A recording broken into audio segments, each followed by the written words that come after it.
मेरे दूसरे नंबर को भी तो होस्ट बनाइए। हाँ हाँ सर, बना रहा हूँ सर।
हाँ स्टूडेंट, आवाज आ रही है मेरी?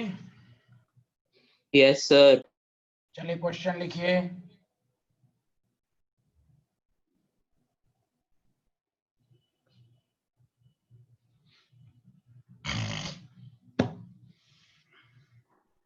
केमिकल काइनेटिक्स का रिवीजन करें, जल्दी से क्वेश्चन लिखें।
हाँ, पहले का आंसर बताओ सारे लोग, जल्दी बताओ। शॉर्टकट भी बताया था। एक ऊपर रिएक्टेंट है, नीचे टाइम है।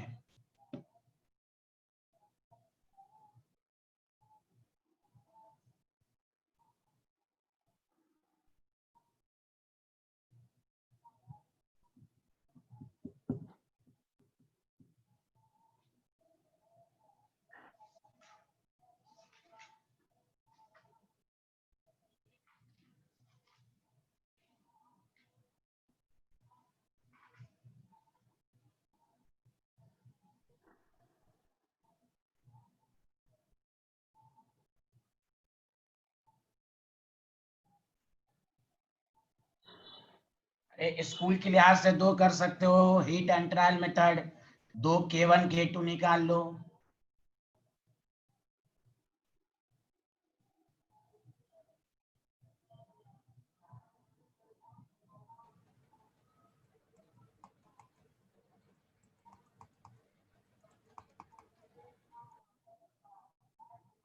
कोई तो आंसर दो।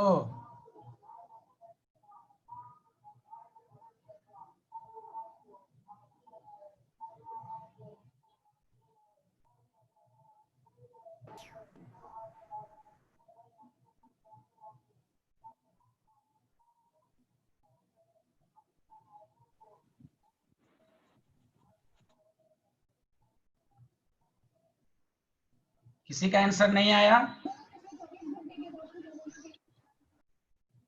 बी। तो देखो एक शॉर्टकट था कि concentration of reactant left are in AP.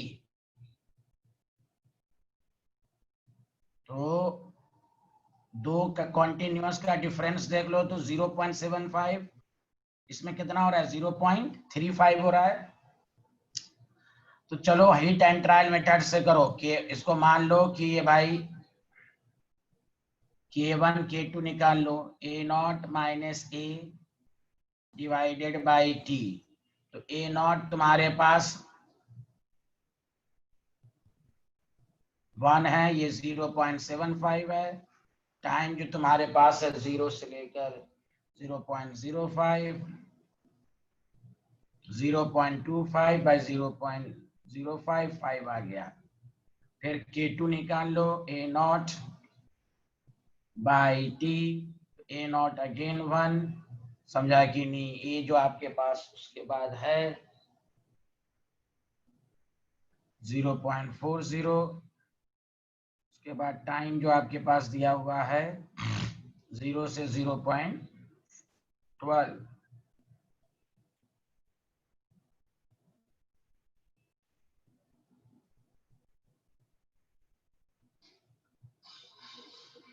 तो इसमें जो आपके पास आएगा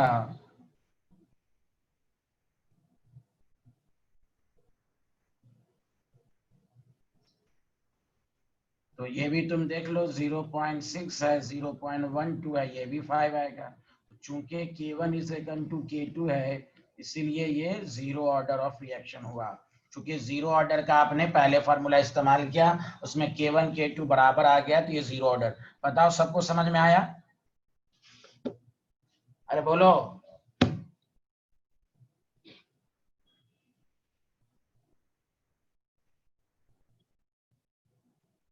अरे सबको समझ में आया या नहीं आया?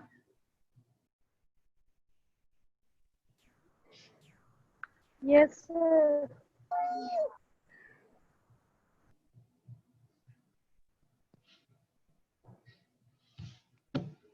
क्योंकि इसमें डाटा एक तो था concentration of reactant left are in AP, तो यहाँ पर डाटा इस तरह का है कि वो एपी वाला से नहीं होगा, इसलिए हर मेथड जानो K1 K2 से भी हो जाएगा।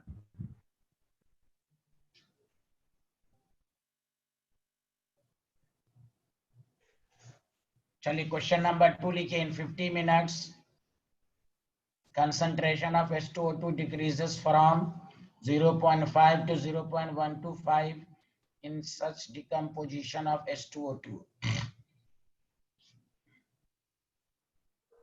यहाँ पर रिएक्शन दिया हुआ H2O2 जो है H2O में जा रहा है प्लस हाफ O2, और यहाँ पर लिख लो ये फर्स्ट ऑर्डर ऑफ रिएक्शन है, ये भी लिख लो नीचे, this is first order of reaction. चूंकि फर्स्ट ऑर्डर है या जीरो ऑर्डर ये उसमें लिखा हुआ नहीं है, नीचे रिएक्शन लिख लो, फर्स्ट ऑर्डर ऑफ रिएक्शन।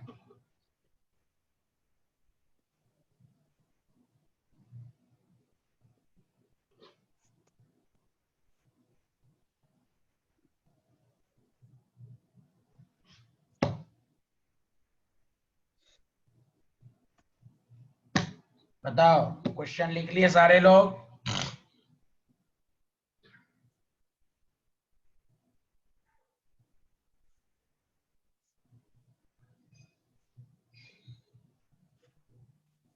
अरे क्वेश्चन लिख लिए?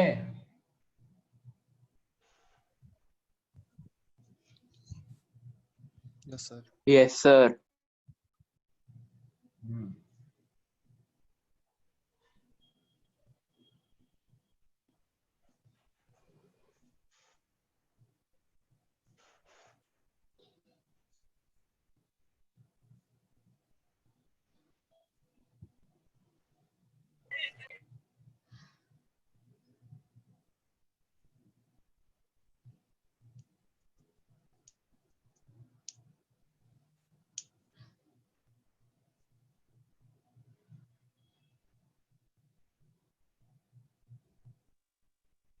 ऑप्शन, हाँ एक मिनट,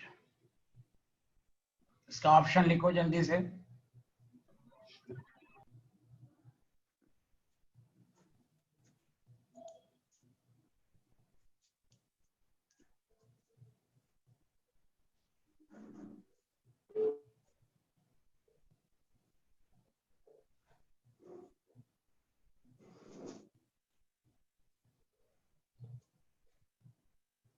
चलो ऑप्शन लिख लिए। अच्छा बताओ ये 0.125 में क्या है? 1/4 है ये इसका? अरे बोलो। Yes sir. तो ये T75% हो गया, T75 हो गया। अरे बोलो। Yes sir. Yes sir.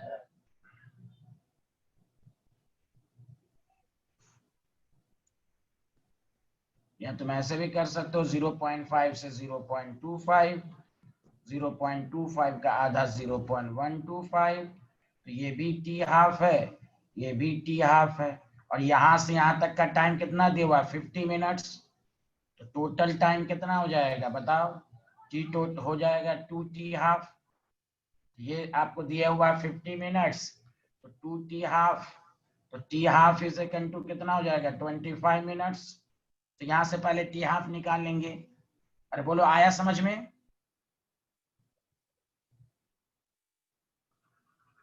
दोबारा समझो, बिहारी हो तुम लोग, समझते हो ना? हाँ, मैं कुछ सब लोग चुप। सुबह में क्लास जो होती है सबके मुंह में क्या हो जाता है अल्लाह मालूम, बोलता भी नहीं है। अनम्यूट नहीं हो क्या तुम लोग?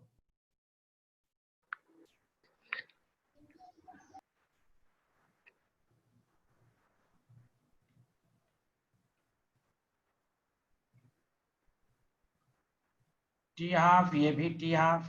यहां से यहां तक आपको पूरा दिया हुआ है 50 मिनट्स। समझ में बात आ रही है कि नहीं? जब यहां से यहां तक 50 मिनट्स दिया हुआ है तो आपको टी हाफ निकल जाएगा, टी हाफ की मदद से के निकल जाएगा, के की मदद से आप रेट निकाल लेंगे। सिंपल है। मतलब यही हुआ 2 into T half is equal to 50, तो T half is equal to 25। अब टी हाफ को लिख सकते हो 0.693 बाई के 25, तो के इज इक्वल टू 0.693 बाई 25। अब आपको रेट निकालना है, तो आपको मालूम है कि आर इज इक्वल, आपको निकालना क्या है? H2O2 H2O plus half O2, rate of formation of O2। This question is important. तो rate of formation of O2 तभी निकलेगा जब हमें रेट ऑफ रिएक्शन मालूम हो। तो हम rate of reaction R is equal to KH2O2 करेंगे। तो K का मतलब 0.693 बाई 25, और H2O2 की जो कंसंट्रेशन आपको दी हुई है कि जिस पर निकालना है वो है 0.05, तो 0.05। चलिए यहां तक लिखिए सारे लोग।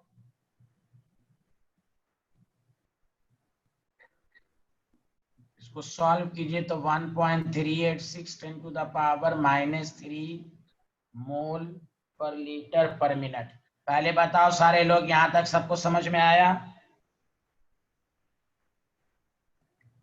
यहां तक सबको समझ में आया कि नहीं आया?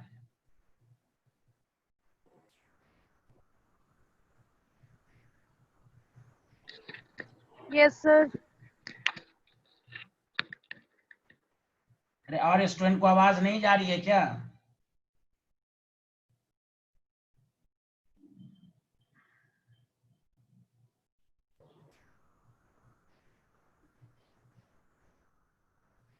और स्टूडेंट को आवाज नहीं जा रही है मेरी?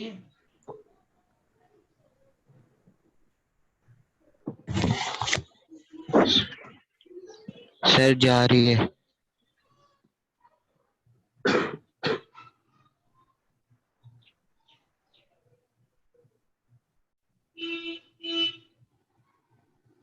चलिए यहां तक लिख लिया सारे लोग।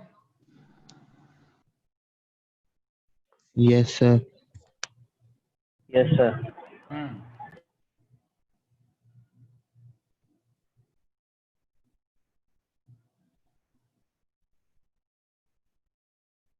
अब हमें कह रहा है कि rate of formation of O2, पहले बताओ R इज इक्वल टू क्या लिखते हैं, -S2O2 by dt dS2 by dt is equal to dO2 by dt 1/1/2, तो ये सिंपल हो जाएगा -S2O2 by dt is equal to 2 ऊपर, तो dO2 बाई dt, ये आपका R का एक्सप्रेशन आया। दिमाग लगाइए, हमें निकालना है rate of formation of O2, तो हम इसको क्या लिखेंगे, dO2 by dt, no coefficient should be taken. अब dO2 by dt is equal to क्या लिखोगे, हाफ R लिखोगे, तो हाफ इंटू R की value 1.386 into 10 to the power -3, इसको सॉल्व करो तो 6.93 10 टू द पावर -4 मोल पर लीटर पर मिनट। बताओ आया सबको समझ में? देखो इसमें रेट ऑफ रिएक्शंस नहीं कहा निकालने के लिए, rate of formation of O2 का है। तो सबसे पहले तो K मालूम नहीं था, तो हाफ लाइफ पीरियड की मदद से K निकाला, फिर रेट ऑफ रिएक्शन निकाला, और पहले क्लास के लेक्चर में ये सब आप पढ़ चुके हैं, rate of formation of O2। तो rate of formation of O2 क्या हो गया, हाफ R हो गया। बोलिए आया सबको? Yes, sir. गुड।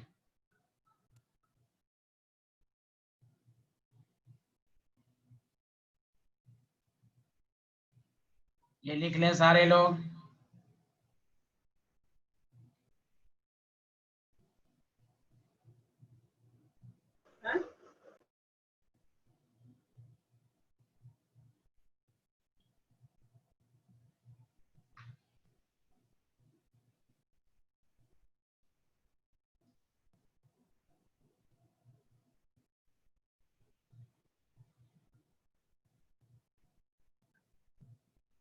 चलो एक छोटा क्वेश्चन नंबर 3 ये लिखो,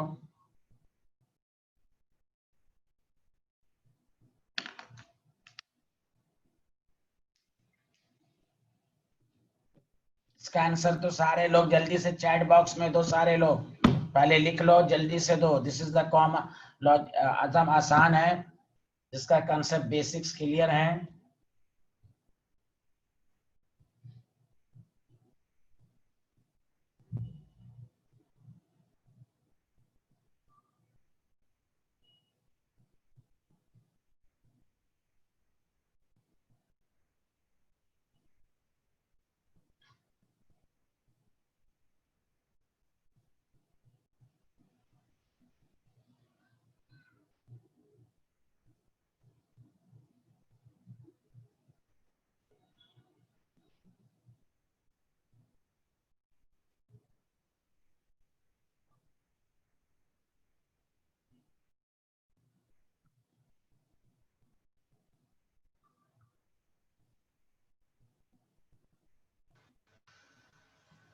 हाँ बताओ आंसर इसका।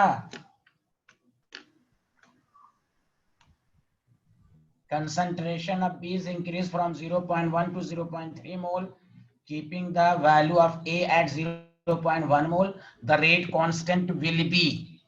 चैट बॉक्स में आंसर लिखो सारे लोग जो पढ़ चुके हैं ये चैप्टर, एक का ही आंसर आया अब तक। अरे जल्दी से मैसेज टाइप करो जो लोग पढ़ चुके हैं ये।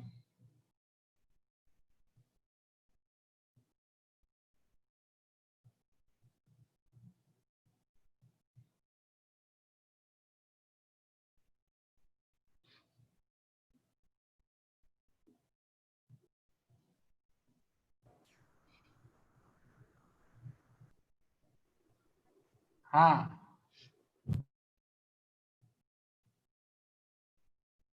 राशिद का ए है, वेरी गुड। अमानत ज़िया,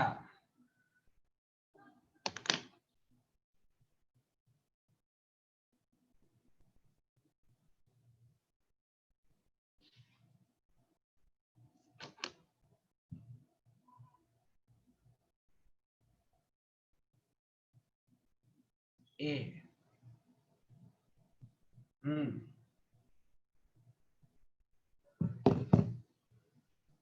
अरे सब लोग टाइप करें मैसेज जो पढ़ चुके हैं, वरना क्लास सस्पेंड कर दूंगा। बैठ के क्या कर रहे हो? ये क्वेश्चन का आंसर दो। जो लोग नहीं देंगे मैं सीधे निकाल दूंगा। मैं ब्लॉक मार रहा हूं सबको, जल्दी आंसर दें। बैठ के क्या कर रहे हैं? टीचर उस वक्त से बोल रहा है, कोई तमीज नहीं है। इतना आसान क्वेश्चन नहीं आ रहा होगा।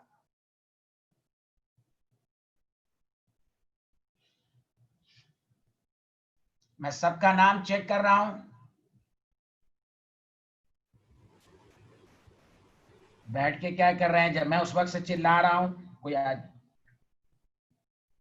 इस क्वेश्चन का आंसर दें सारे लोग प्लीज।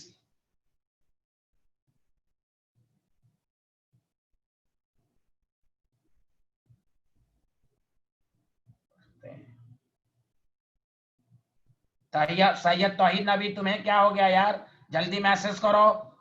सैयद तौहीद नबी बिहारी। अरे दानिश इस्लाम, तुम ये क्या टाइप लिख रहे हो कि मैंने रिवाइज नहीं रिवाइज किया? तुम्हारी गलती है, क्या गलती है? तुम तो कह रहे थे कि हमारा तो 3 चैप्टर बहुत अच्छे से कंप्लीट है। गधा कहीं का। यहाँ हर चैप्टर के पीछे वाले चैप्टर का रिवीजन होता है। अभी जस्ट ये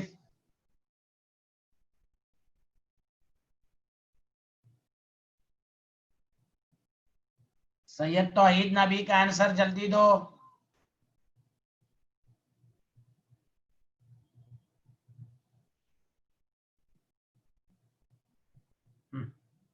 सारे लोगों का आंसर गलत है, एक ज्यादातर का गलत है। डी आंसर, के इज इंडिपेंडेंट ऑफ कंसंट्रेशन। मैं इसलिए इस पर जोर दे रहा था, पढ़ा नहीं। Rate constant is independent of concentration of reactant. और आए हो आईआईटी और नीट की तैयारी करने, लिखे हैं ए, ज्यादातर लिख रहे हैं A. Rate constant is independent of concentration of reactant. और गधे को आज भी दिखाया गया, आज भी उसका रूप दिखाया गया। क्या गया? आज भी हम लोगों ने पहला K1 K2 जो निकाला था, बराबर नहीं आया था। कहां कंसंट्रेशन पर डिपेंड किया? सिंपल पॉइंट है, कह दिया जाता पढ़ के आने के लिए तो लिखता है मैसेज में, बहुत दिनों से रिवाइज नहीं किया। बोला जाता है हर सैटरडे संडे रिवीजन हो रहा है।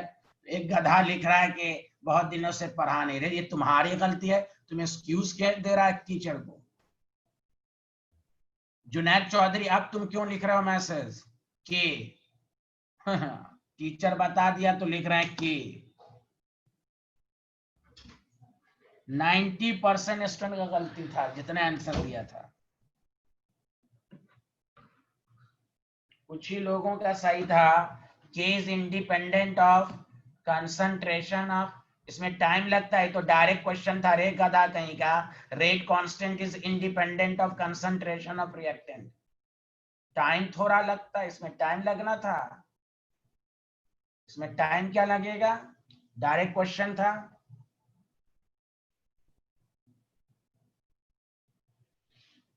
अरे दानिश इस्लाम, टॉप तुम कॉम्प्लिकेटेड क्यों कर रहे हो? ये मैंने कहा था, मैंने ये भी कहा था सैटरडे से जो रिवीजन है वो चलता रहेगा। तुम बात को बढ़ा क्यों रहे हो कि हमने ये कहा था वो कहा था? हमने सोचा कि वो ज्वाइन करेंगे। हैं? कल भी रिवीजन हुआ था 3 क्वेश्चंस का। सैटरडे संडे तो चलता रहेगा।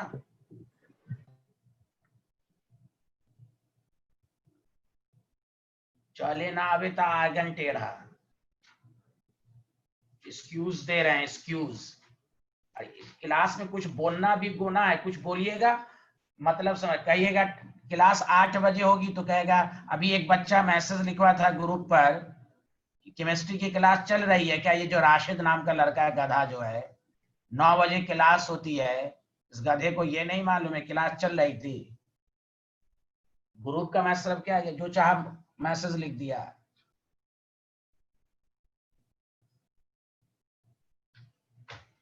हर सैटरडे संडे रिवीजन करना है, केमिकल काइनेटिक्स पढ़ के आना है। चलिए अब आइए सरफेस केमिस्ट्री पर।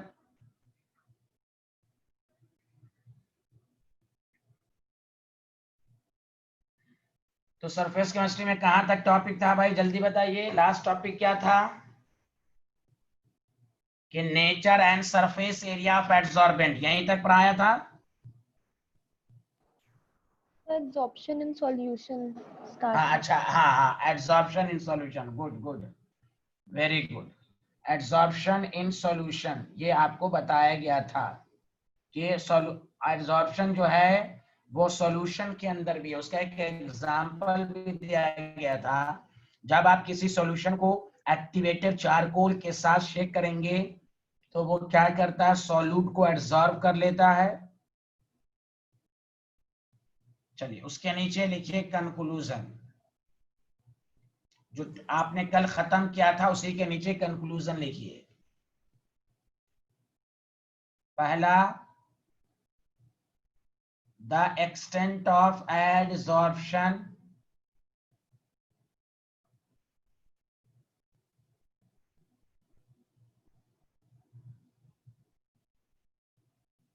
depends upon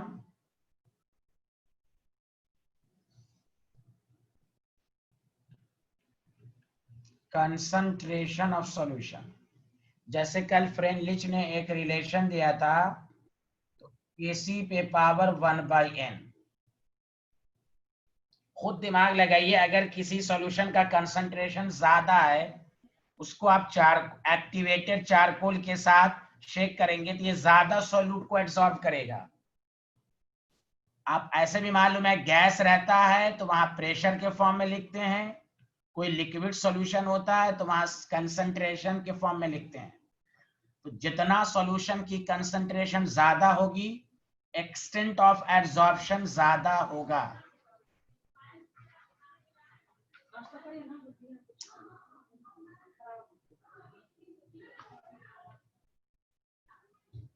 second point,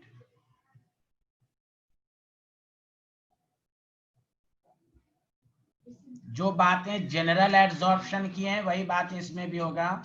the extent of absorption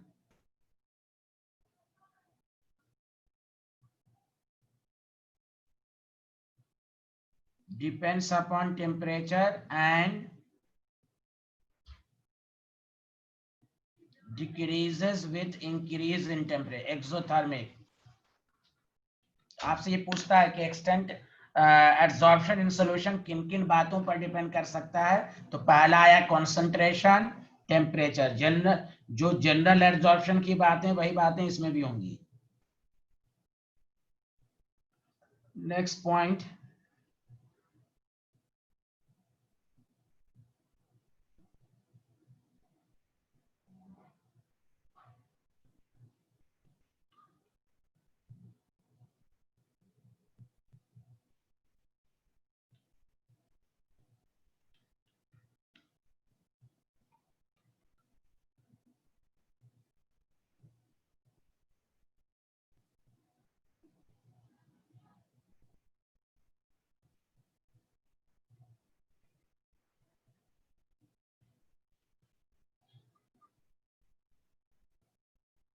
चलिए ये स्लाइड लिखिए। चलिए ये 3 पॉइंट में किसी को डाउट है, बताइए सारे लोग। No, sir. गुड। कैसे हैं जुनाद चौधरी?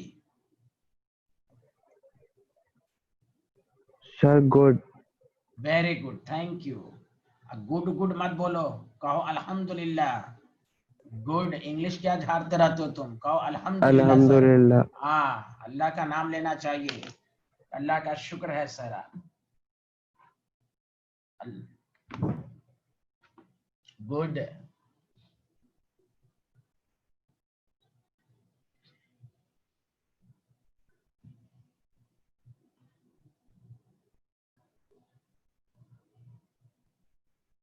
चलिए नेक्स्ट पॉइंट लिखिए। हाँ नेक्स्ट स्लाइड पर आइए। तो ये था एड्सॉर्प्शन इन सॉल्यूशन। जो आपको बताया गया, तो एड्सॉर्प्शन सॉल्यूशन के अंदर भी होता है,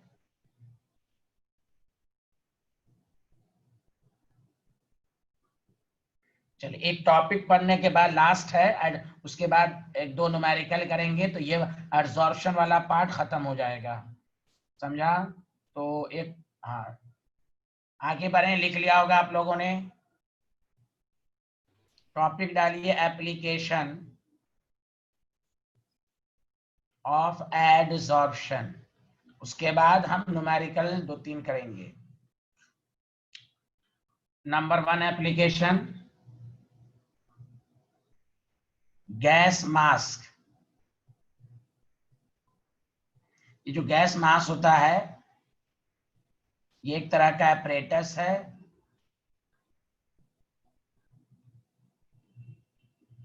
consist of activated charcoal। इसका इस्तेमाल कहाँ होता है? तो दिस क्विक एक्टिवेटेड चारकोल क्यों रखा रहता है? एक तो this apparatus is used to adsorb, वही एड्सॉर्प्शन के लिए, adsorb poisonous gas.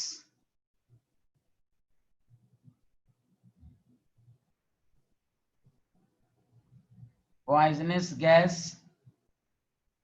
in coal mines and purify the air। क्यों? फॉर ब्रीथिंग, सांस लेने में।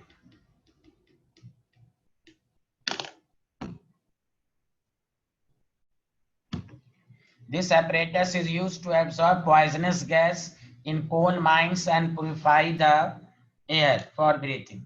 बताइए, लिख लिया ये स्लाइड, हाँ या ना? Yes, sir. Yes, sir. Yes, sir. Good. तो पहला है गैस मास्क। इस पे रीजनिंग टाइप स्कूल लेवल पर भी क्वेश्चन पूछता है कि अब यहाँ पर कोई का एक्टिवेटेड चारकोल गैस मास्क में क्यों लगा रहता है, तो वही कहे एड्सॉर्प्शन के लिए। ये गुड एड्सॉर्बेंट है, कल पढ़ा था आपने, there are 3 common adsorbent, metal, metal oxide, और तीसरा नाम था एक्टिवेटेड चारकोल। सेकंड एप्लीकेशन,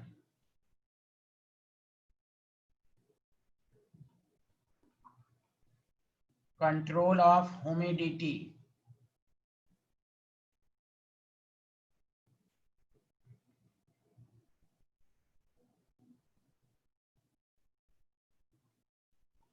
देखिए सिलिका जेल कल लिखवाया था आपको, और and aluminium jail.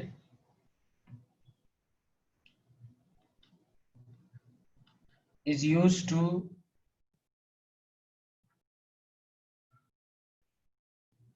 reduce or remove the moisture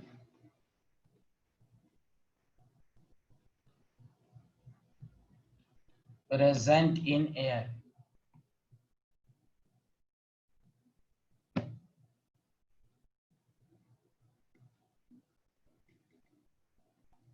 controlling humidity,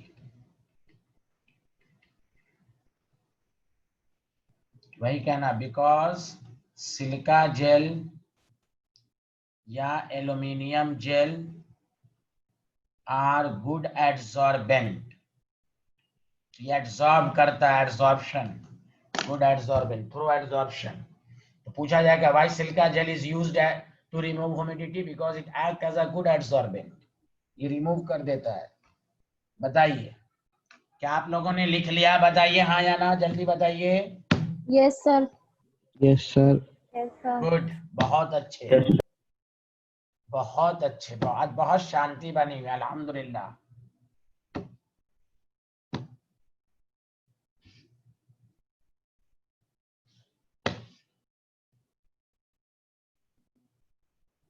तीसरी एप्लीकेशन लिखें,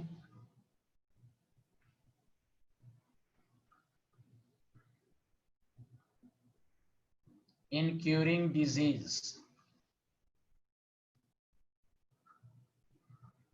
तो large number of drugs are used to kill germs या बैक्टीरिया जिसको कहते हैं। कैसे? तो bye getting adsorbed on them. तो वही है, जो लोग फेस पर क्रीम भी लगाते हैं खूबसूरत बनने के लिए, तो भी एड्सॉर्प्शन ही है, समझा? चेहरे पर जो लगाते हैं, दिस इज एड्सॉर्प्शंस। तो large number of drugs are used to kill the germs bacteria by getting adsorbed on them. लिख लिया आप लोगों ने? Yes, sir. In Yes, curing, yes, sir. हाँ हाँ, very Yes, good. sir. In curing disease, लो लो सोप ला के रखो और हैंड वॉश सीधा चाय वो वाली बिस्किट। हाँ अच्छा, हम भी अभी जो हम बोल रहे थे तो कोई सुना तो नहीं है ना? सुनिए सर। अरे किसी को सुनाई तो नहीं दिया ना मैं जो कुछ अभी बोल रहा था? सर बहुत हल्की आवाज थी। हाँ चलो, अल्लाह का शुक्र है। हाँ। चलिए आगे बढ़ते हैं।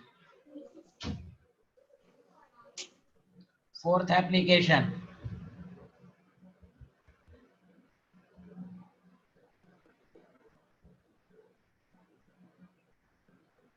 Heterogeneous catalysis.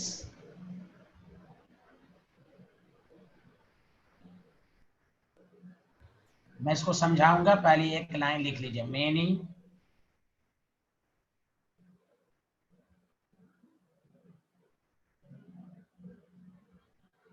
gaseous reaction proceeds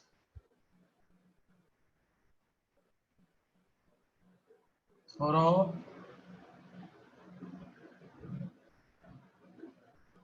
adsorption of gas reactant on solid catalyst।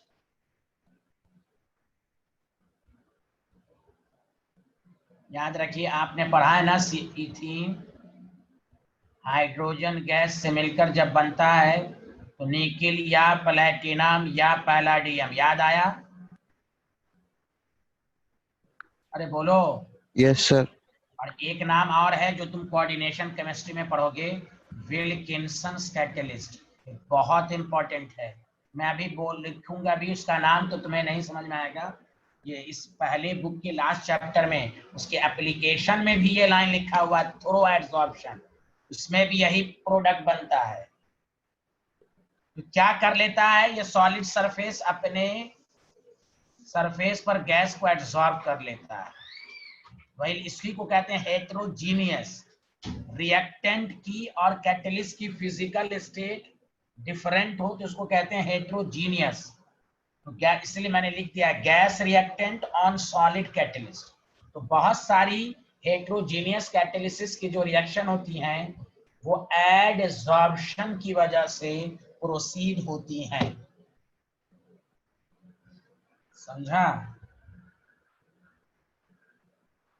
Yeah. हाँ,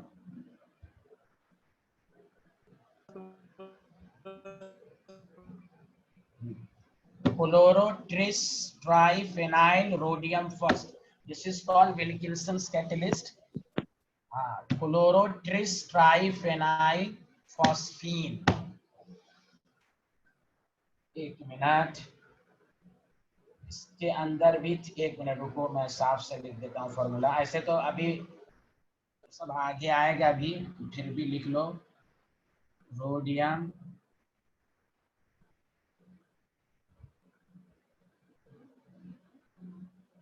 this is the formula of Wilkinson's catalyst.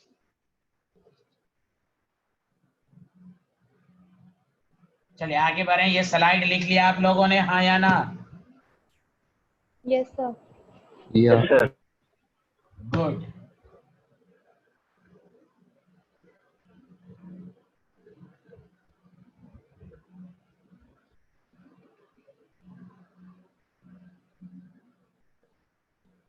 Removal of colored impurities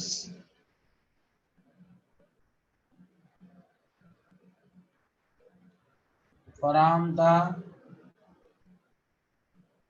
sugar solution। ये मैं तुम्हें लिखा चुका हूं कैसे होता है। मैं बस एक लाइन लिख देता हूं। इट इज शेकन विथ, बताओ सारे लोग, it is shaken with Activated charcoal. बहुत अच्छे। जुनैद चौधरी तो एक स्टूडेंट है भाई, सब्जी खा खा के दिमाग तेज हो रहा है इसका, माशाल्लाह, वेरी गुड। नहीं सर, आप तो दिन रात बोलने लगे ये बात, इतनी भी सब्जी नहीं खाता। चलिए क्वेश्चन, हाँ जल्दी लिख लीजिए।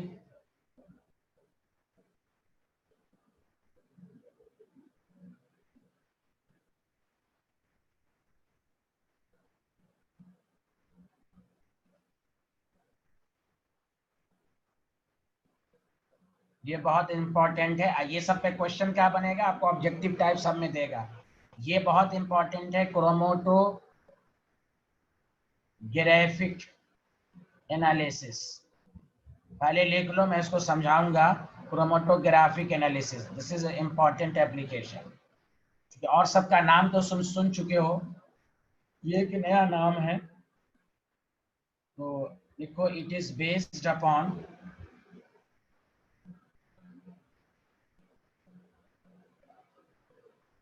extent of absorption।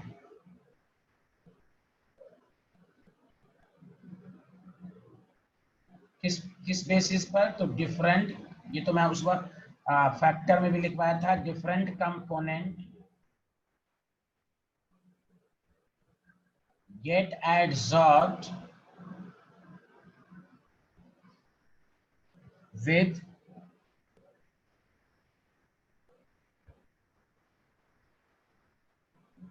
तुम जानते हो एक सरफेस पर एक से ज्यादा चीज आएगी तो उसकी एक्सटेंट ऑफ एब्जॉर्प्शन अलग होगी। तो क्रोमैटोग्राफिक एनालिसिस का इस्तेमाल इसीलिए होता है, जैसे मैं नेक्स्ट स्लाइड पर समझा, तो मिटा दूं इसको, बताओ। लिख लिया? No, sir. Sir, just a minute.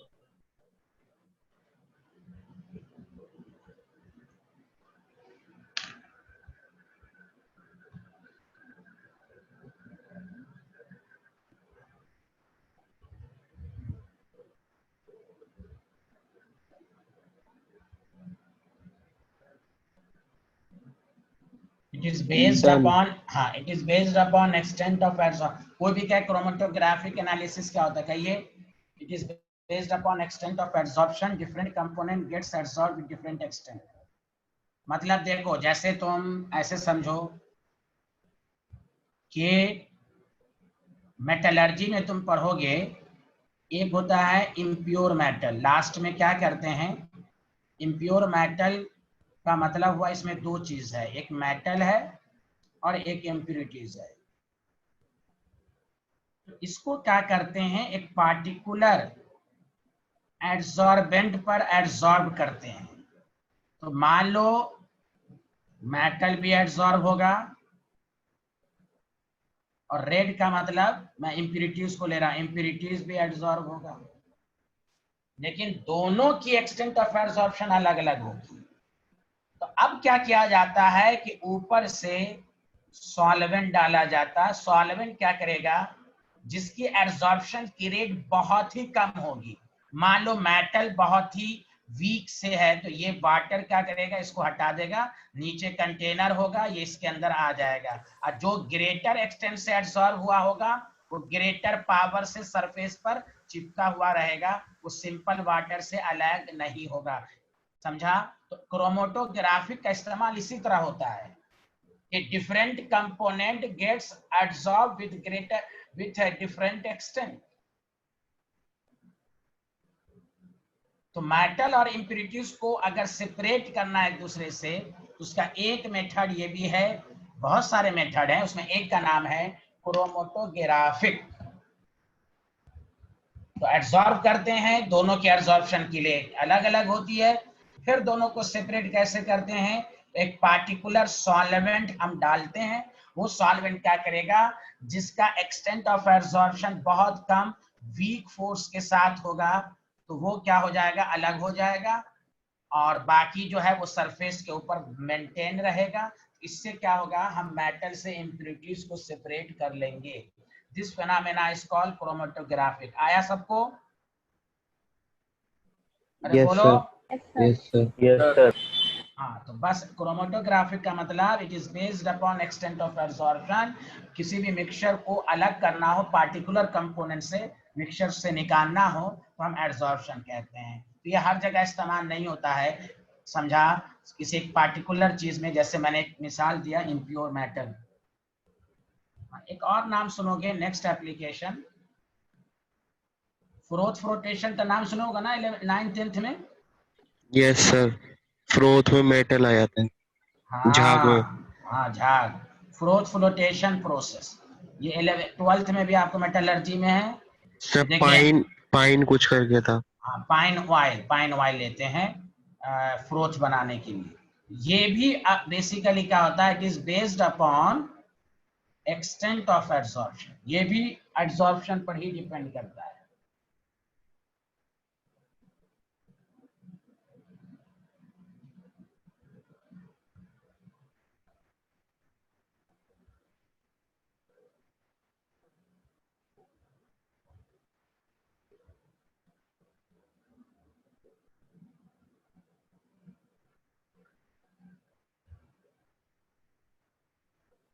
used for concentration of sulphide और सल्फाइड से इम्प्यूरिटीज को भगाने के लिए हम फ्रोथ बनाते हैं, और जो और पार्टिकल होता है वो फ्रोथ पर जमा हो जाता है। दिस इज और particle, this is froth. Froth यहाँ पर एड्सॉर्बेंट का काम करता है। अब कैसे करता है वो तो डिटेल में आप पढ़ेंगे, बस ये सिखाया जा रहा है कि एब्जॉर्प्शन की रेट कहाँ कहाँ होती है। बोलो, आया सबको समझ में? Yes sir.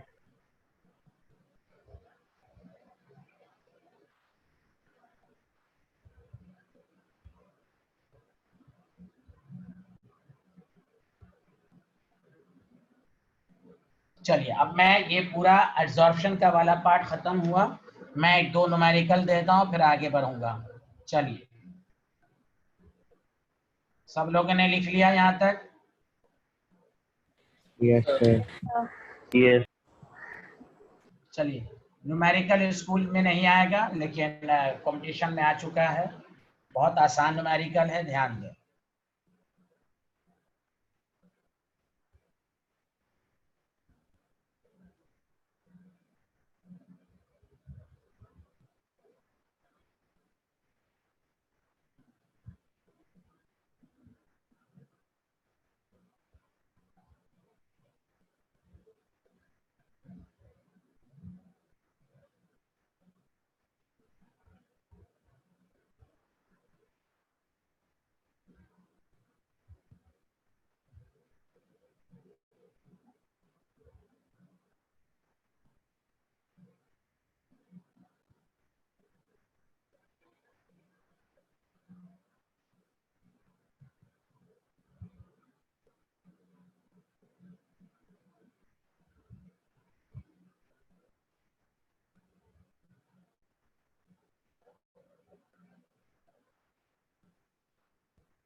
देखिए पहला क्वेश्चन है, मैं खुद करूंगा। इन एन एक्सपेरिमेंट 200 ml, यही है जिसको कहते हैं absorption in solution. 200 ml of 0.5 m solution acid is shaken with 10 gram charcoal. तो चारकोल क्या करेगा, सॉल्यूट पार्टिकल को अपने ऊपर एब्जॉर्ब कर लेगा, ऑब्वियसली सॉल्यूशन की कंसंट्रेशन घट जाएगी।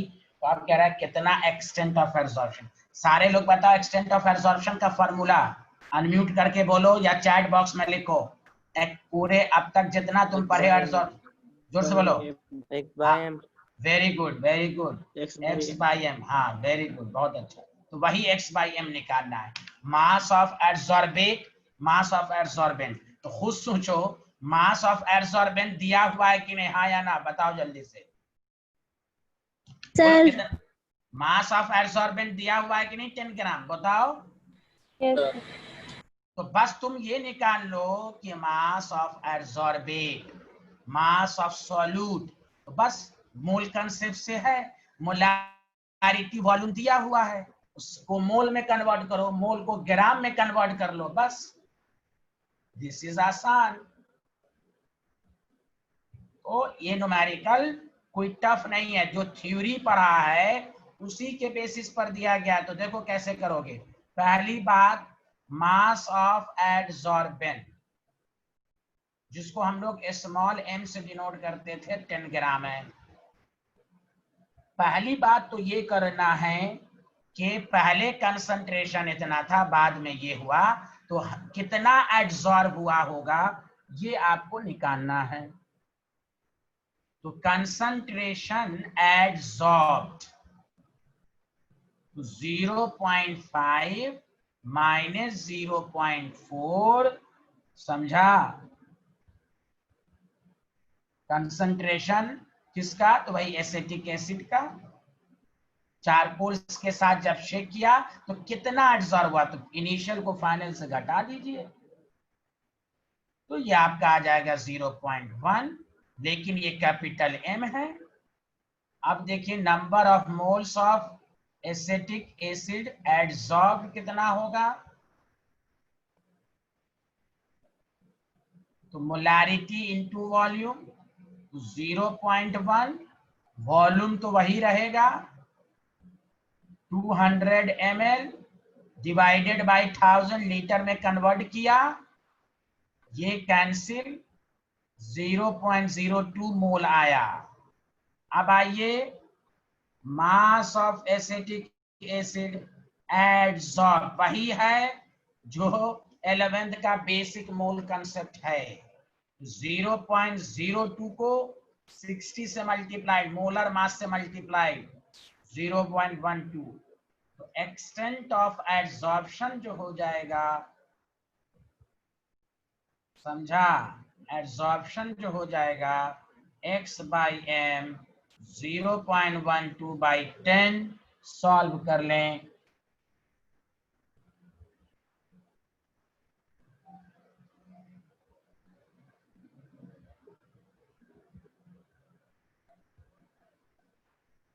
सही है, मैथ सही है मेरा? यस सर, बेशक बेशक। तो एक्सटेंट ऑफ एब्जॉर्प्शन 0.12 आया। चलो ये स्लाइड पहले देखो सारे लोग, बताओ ये न्यूमेरिकल किसी को टफ लगा, चैट बॉक्स में लिखो कि डाउट है तो मैं दोबारा बता दूंगा, जल्दी बताओ।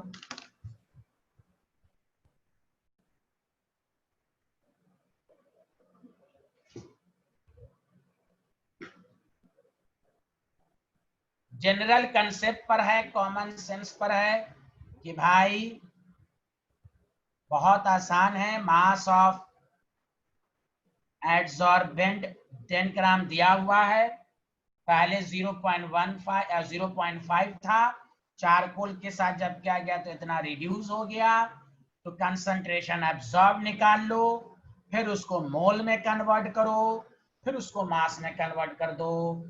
तो ये तो सबको आता ही है, बोलिए हाँ या ना। हाँ।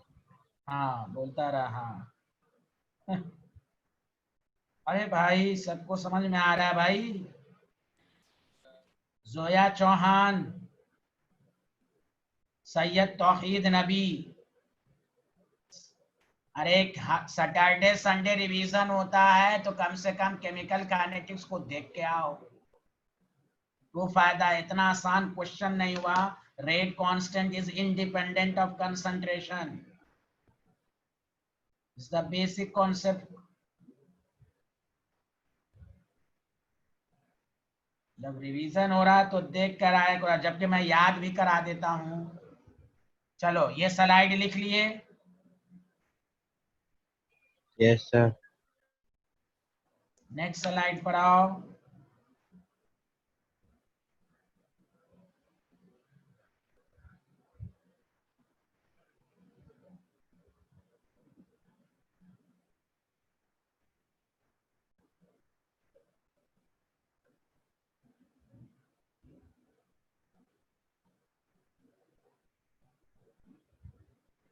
क्या आप लोगों ने लिख लिया?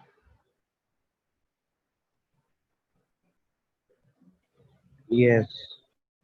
Thank you, thank you very much. अब ये तो आसान क्वेश्चन दिया, अब थोड़ा सा स्टैंडर्ड बढ़ा रहा हूं मैं, ध्यान दीजिएगा। बहुत आसान क्वेश्चन। बोलिए बोलिए, सबको समझ में आया यहाँ तक? Yes.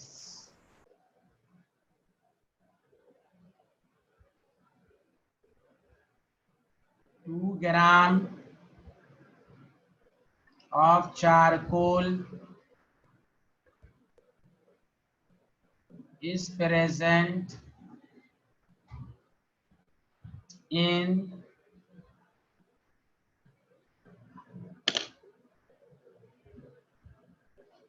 100 ml of 0.5 capital M acetic acid.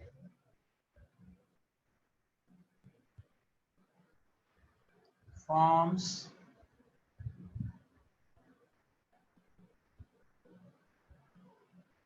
monoacidic layer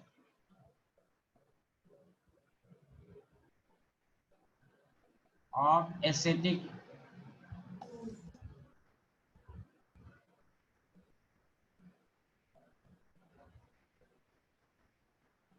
on adsorbent, यानी चारकोल पर।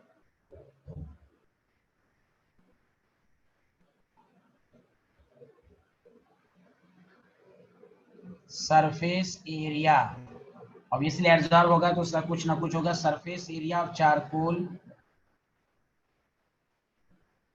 is 3 into 10 to the power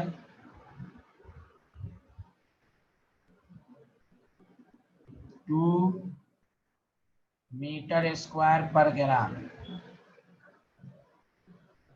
Calculate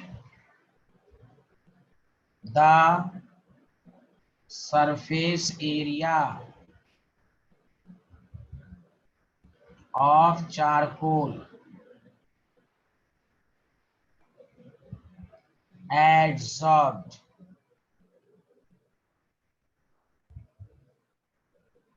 by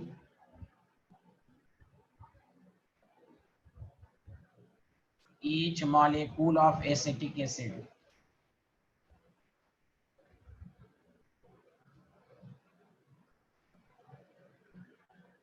The concentration of acetic acid is reduced to 0.49 capital M। पहले रीडियो, चलो पहले क्वेश्चन को लिखो सारे लोग।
हाँ स्टूडेंट, कुछ प्रोसीड हुआ तुम्हारा?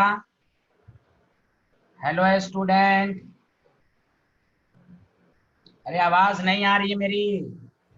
सर आ रही है Yes, सर। sir. चलिए देखिए, इस क्वेश्चन को थोड़ा सा समझिए अच्छे से।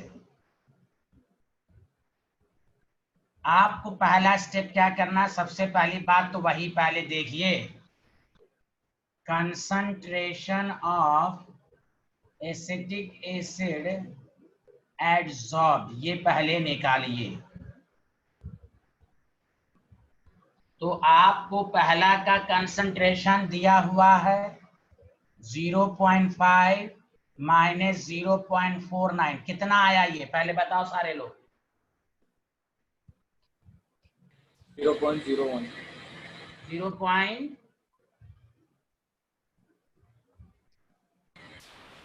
0.01 एक मिनट, 0.5, हाँ 0.01 कैपिटल एम आया। मोल को अगर इसका मोल कन्वर्ट करना चाहो, सारे लोग सुनो अच्छे से एकदम स्टेप वाइज।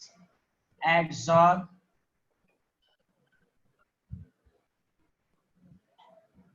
तो एडसॉर्ब जो होगा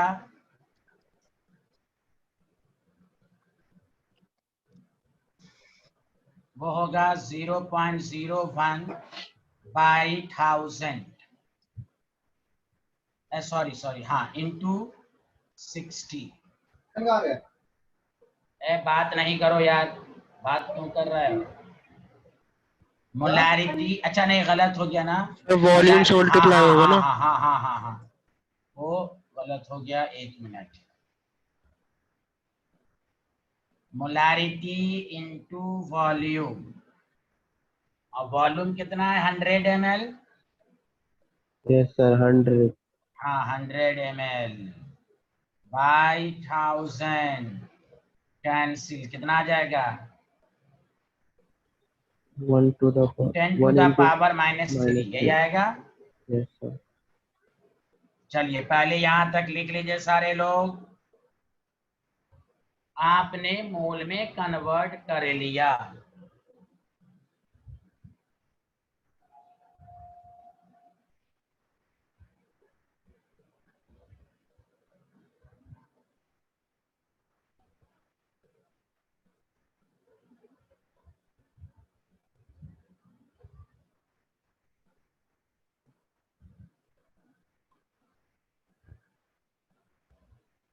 अच्छा यहां तक लिख लिया सारे लोग?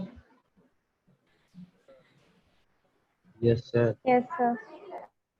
हम्म, अब जब मोल में आ गया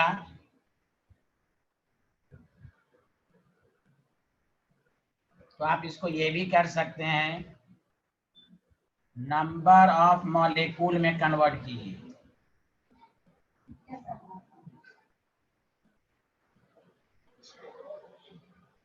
एडसॉर्ब्ड इज इक्वल टू, जितना मोल आया है उसको अवोगाड्रोस नंबर से, यहाँ मॉलिक्यूल की बात इसलिए हो रही है, ये कह रहा है ना सरफेस एरिया को पाई, तो इसको आपने मॉलिक्यूल में कन्वर्ट कर दिया। अब बताओ सारे लोग,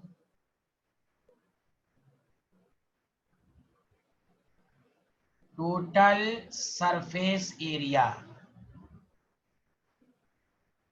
ऑफ चारकोल जो होगा, जानते हो कितना दिया हुआ है? 3 into 10 to the power 2 into 2, 600 हो जाएगा मीटर स्क्वायर। अब ये चीज समझना है 600 क्यों होगा। देखो इधर,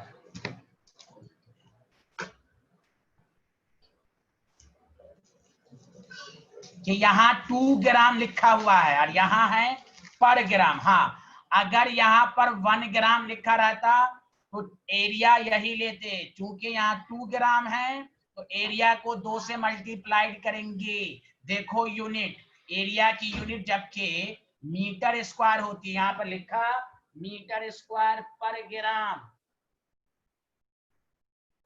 आया बात समझ में सबको? यस सर अच्छे Yes, से। sir. हाँ, तो दैट ये लाइन इंपॉर्टेंट था, ये पर ग्राम आ गया, समझ रहे हैं?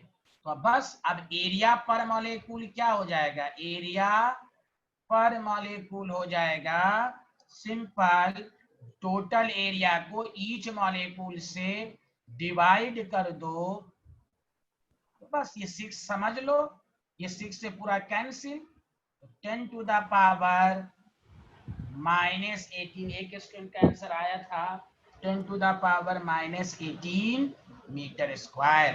बोलो आया कि नहीं आया सबको समझ में? आ गया सर। बहुत अच्छे आदमी हैं आप लोग, बहुत ही अजीम शख्सियत हैं आप लोग। तो ये देखिए तो इस तरह का, हाँ अगर 1 ग्राम लिखा रहता तो हमें कोई मतलब नहीं था, तो 300 ही एरिया रहता, लेकिन चूंकि 2 ग्राम वहां लिखा हुआ है और यहाँ पर ग्राम है तो टोटल हम करेंगे। बोलिए आया सबको समझ में? अरे बोलो भाई। Yes sir. Yes, sir. Good, very good.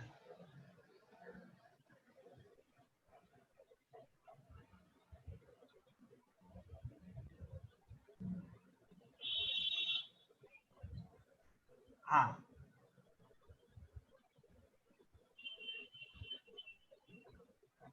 तो देखिए हम लोगों ने सरफेस केमिस्ट्री का पहला पार्ट खत्म किया, जिसमें आपने पढ़ा एडसॉर्प्शन। पहला पार्ट है एडसॉर्प्शन। दूसरा पार्ट क्या बताया था हम लोगों ने? Catalyst, catalyst, colloidal solution. दूसरा पार्ट क्या पढ़ेंगे बोलो? Colloidal solution. Ideal solution. हाँ तो देखो जैसे तुम पढ़ चुके हो कि सेकंड चैप्टर में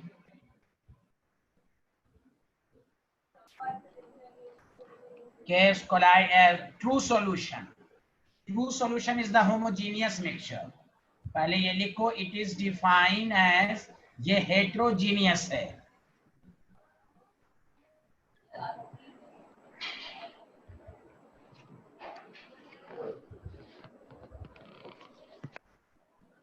heterogeneous mixture in which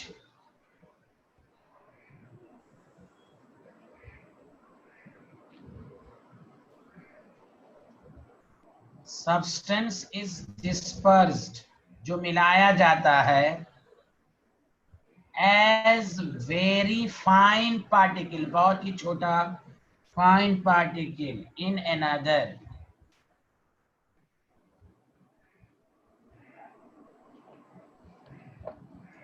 तो कोई भी कहे कोलाइडियल सॉल्यूशंस क्या है, तो heterogeneous mixture in which substance is disperse as very fine particle in another.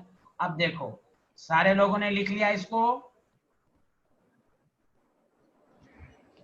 Yes sir. Yes, sir.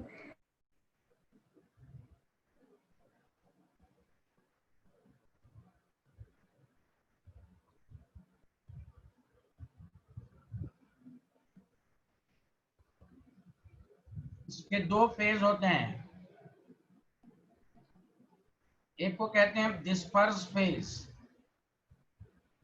DP, एक को कहते हैं डिस्पर्सन मीडियम।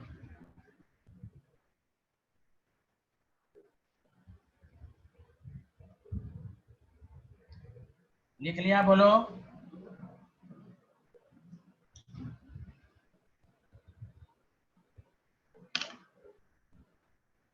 लिया।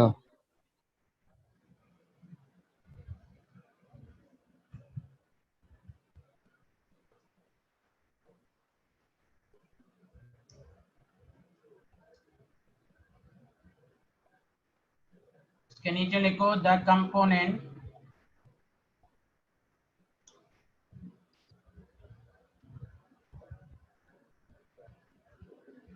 which is present in lesser amount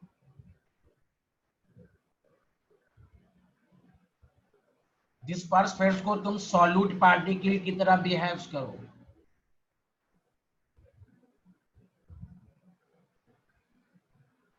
and having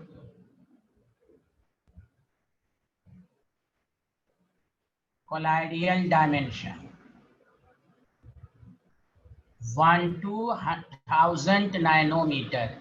ये डाटा याद रखो, 1 to 1000 नैनोमीटर सॉल्यूट की size होगी तो वो कोलाइडियल सॉल्यूशन होगा, और लेस देन 1 नैनोमीटर होगा तो वो ट्रू सॉल्यूशन होगा। ये डिस्पर्स फेज में कोलाइडियल पार्टिकल की size 1 to 1000 nanometre.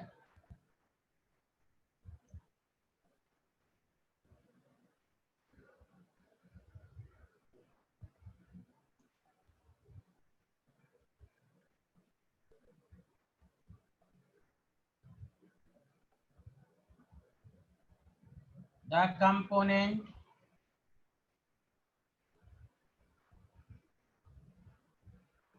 in which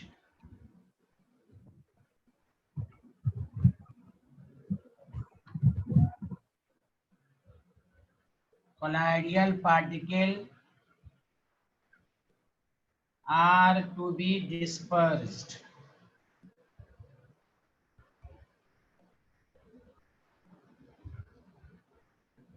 is called DM। Dispersion medium को सॉल्वेंट की तरह बिहेव्स करें।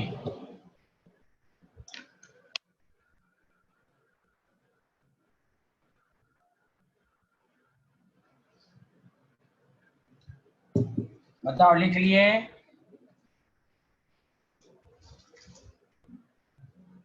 Yes sir.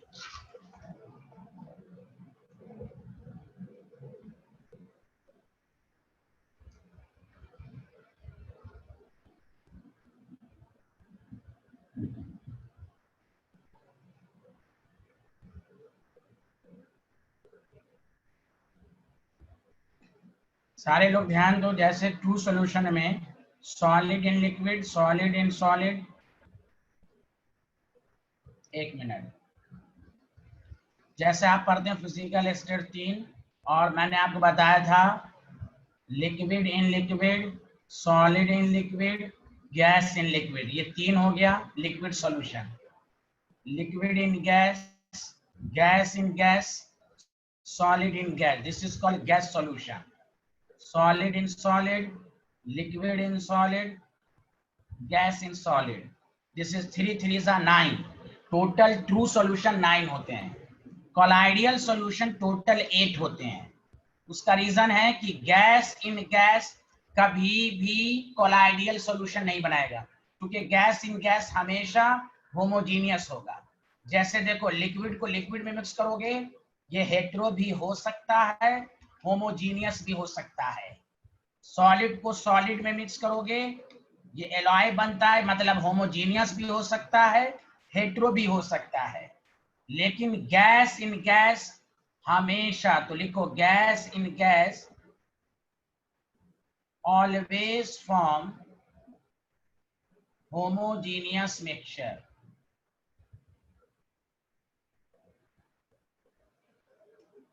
It does not form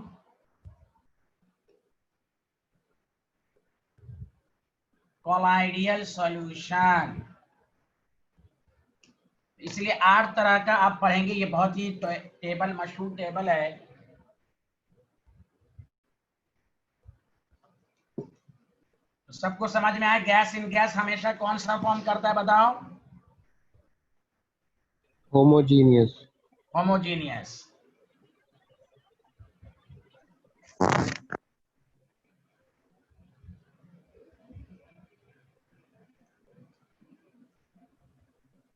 अरे बोलिए, सबको समझ में आ रहा है ना? Yes, sir. Yes sir.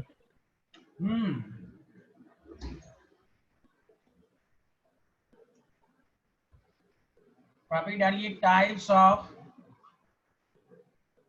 colloidal solution। उसमें case first,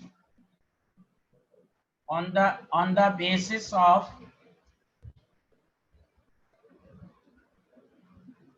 physical state of DP and DM। अरे वीडियो हटाओ, फैजान, अरबाब, अस्का, अरे फैजान वीडियो हटाओ, तुम सो के क्यों पढ़ रहा रे? Colloidal solution are 8 types on the basis of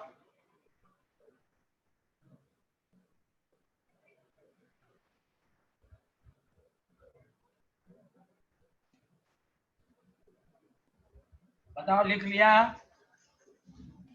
No, sir.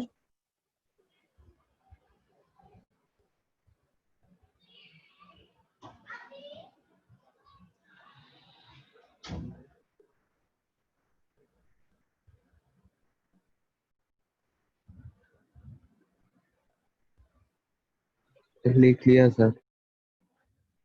देखो लिखना मत, DP DM name of colloidal solution. इसको मैं याद करने का भी ट्रिक्स दूंगा, पहले सुनो कैसे याद रखोगे। Solid dispersion medium solid, solid dispersion medium liquid, और से सुनो अच्छे से, सॉलिड डिस्पर्जन मीडियम गैस, इसी सीक्वेंस में याद रखो, सॉलिड लिक्विड गैस। इस कोलाइडियल सॉल्यूशन का नाम है सॉलिड सॉल। सॉलिड को जब लिक्विड में कहते हैं तो उसका नाम है सॉल, सॉलिड को गैस में करते हैं तो उसको कहते हैं एरेसॉल। जब एक एक एग्जाम्पल, इसका एक एक एग्जाम्पल सब याद रखो। कलर्ड गिलास, जो भी कलर्ड गिलासेस होती हैं वो हेट्रोजीनियस होती हैं। सॉलिड लिक्विड तो सॉल, इसको पेंट या जो हमारे बॉडी में सेल फ्लूइड्स होते हैं। सॉलिड गैस एरोसॉल जो है वो क्या है, स्मोक, जो तुम लोग करते हो 10 पार्टिकल। तो इस तरह पहले 3 देखो इधर एकदम। अब फिर मैं आपको लिखवाऊंगा सुष्मिता सेन के आगे ऐश्वर्या राय फालतू। इस तरह मैं याद करा के का ट्रिक्स दूंगा आपको। सुष्मिता सेन के आगे ऐश्वर्या राय फालतू, जब हम पूरा लिखा देंगे तब समझाएंगे। तो आप इस सीक्वेंस में याद रखें, solid solid, solid liquid, solid gas. उसी तरह liquid solid, liquid liquid, liquid gas. पहले बताओ ये तीनों समझ में आया? Yes, sir. Yes, sir. हाँ, तो इस तरह क्वेश्चन बनता है कि जब डीपीडीएम दोनों सॉलिड हो तो right the name of colloidal solution, solid sol. तो अब जब भी केमिस्ट्री में कोलाइडियल सॉल्यूशन में सॉल रहे, समझ जाओ डीएम लिक्विड होगा। तो सॉलिड लिक्विड मतलब सॉल, केवल सॉल।